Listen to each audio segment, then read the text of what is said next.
यान किया जाता है कि किसी गांव में एक साहिब का अपनी बीवी से झगड़ा हो गया। अभी झगड़ा खत्म नहीं हुआ था कि इसी असना में उनके घर मेहमान आ गया। खावंद ने इसे अपनी बैठक में बिठा दिया और बीवी से कहा कि फलां रिश्तेदार मेहमान आया है, इसके लिए खाना बना लो। वो गुस्से में थी, कहने लगी, ना तुम्हारे लिए खाना है ना तुम्हारे मेहमान के लिए। वो बड़ा परेशान हुआ कि लड़ाई तो हमारी अपनी है, अगर रिश्तेदार को इस बात का पता चल गया तो खामखा खानदान में बात होगी और खुआरी अलग से होगी। लिहाजा खामोशी से आकर मेहमान के पास चुपचाप बैठ गया।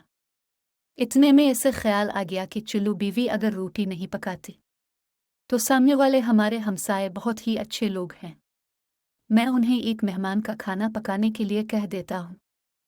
चुनांचे वो उनके पास गया और कहने लगा कि बीवी की तबीयत आज कुछ खराब है, लिहाजा आप हमारे मेहमान के लिए खाने का इंतज़ाम कर दे। उन्होंने कहा ठीक है। वो मुतमईन होकर मेहमान के पास आकर बैठ गया कि मेहमान को कम अज़ कम खाना तो मिल जाएगा, जिससे मेरी इज्जत भी बच जाएगी। थोड़ी देर के बाद मेहमान ने कहा कि ज़रा ठंडा पानी तो ला दीजिए। वो उठा के घड़े का ठंडा पानी लाता हूँ।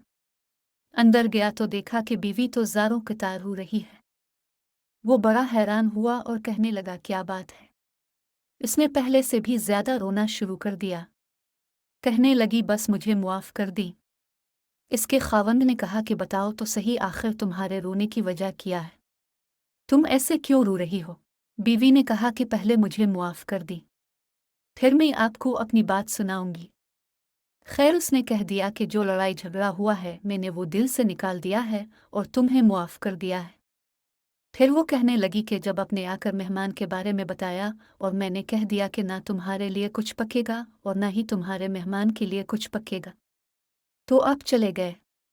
मगर मैंने दिल में सोचा कि लड़ाई तो मेरी और आपकी है और ये मेहमान रिश्तेदार है, हमें उसके सामने अपने झगड़े की पूल नहीं खोलना चाहिए।